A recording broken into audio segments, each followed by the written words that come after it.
پیارے بچوں، آج ہم آپ کو سنائیں گے دو بیل کی کہانی جو کہ جنگل میں رہتے تھے۔ دونوں بیل بہت ہی ہنسی خوشی زندگی گزار رہے تھے۔ ان دونوں کی دوستی کی وجہ سے سارا جنگل ہی ان کو جانتا تھا کہ وہ دونوں ایک ساتھ رہتے ہیں، کبھی ان میں لڑائی بھی نہیں ہوئی۔ ان دونوں بیل کی دوستی کو دیکھ کر ایک لومڑی ان سے بہت جیلس ہوئی۔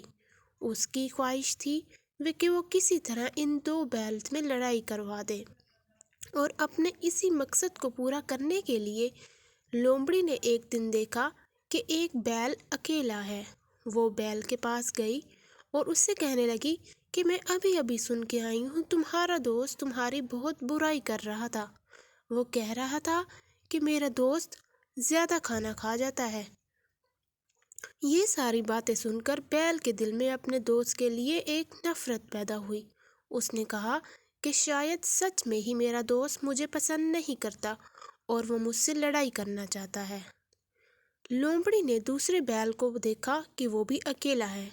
لومڑی نے اس دوسرے بیل کو بھی یہی کہا کہ میں ابھی تمہارے دوست کے پاس سے ہو کے آئی ہوں اور وہ تمہارا دوست تمہاری برائی کر رہا تھا، کہہ رہا تھا کہ میرا دوست ہر وقت مجھ سے زیادتی کرتا رہتا ہے۔ یہ باتیں سن کر لومڑی نے ان دونوں دوستوں کے درمیان ایک نفرت پیدا کر دی۔ دونوں ہی دوست ایک دوسرے سے دور ہو گئے اور ایک دوسرے سے ملنا جلنا بھی چھوڑ دیا۔ اچانک ہی ایک دن شیر نے بیل کو دیکھا اور اس سے پوچھنے لگا کہ تم اتنے اداس کیوں ہو؟ بیل نے اداسی میں اپنی ساری وجہ بتا دی کہ میرا دوست مجھ سے خوش نہیں، اس نے مجھ سے دوستی توڑ لی ہے۔ یہ بات سن کر شیر بہت خوش ہوا۔ اس نے کہا کہ اب تو یہ دونوں اکیلے اکیلے ہیں۔ بس موقع کا فائدہ اٹھا کے شیر نے بیل پہ حملہ کر دیا اور اسے کھا گیا۔ دیکھتے ہی دیکھتے کچھ دنوں بعد دوسرا بیل جنگل میں اکیلا گھوم رہا تھا۔ اس کو اپنا دوست کہیں نظر نہیں آیا۔ بیل کا دل تھا کہ وہ اپنے دوست کو مل کر ساری ناراضگی دور کر لے، اسی لیے وہ جنگل میں نکلا اپنے دوست کو ڈھونڈنے کے لیے۔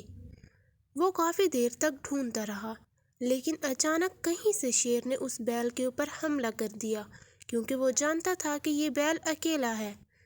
بچوں، اس کہانی سے ہمیں یہ سبق ملتا ہے کہ ہمیں ایک دوسرے کے ساتھ اتفاق سے رہنا چاہیے۔ جب تک وہ دو بیل اتفاق سے رہتے تھے کوئی بھی دشمن ان پر حملہ نہیں کرتا تھا۔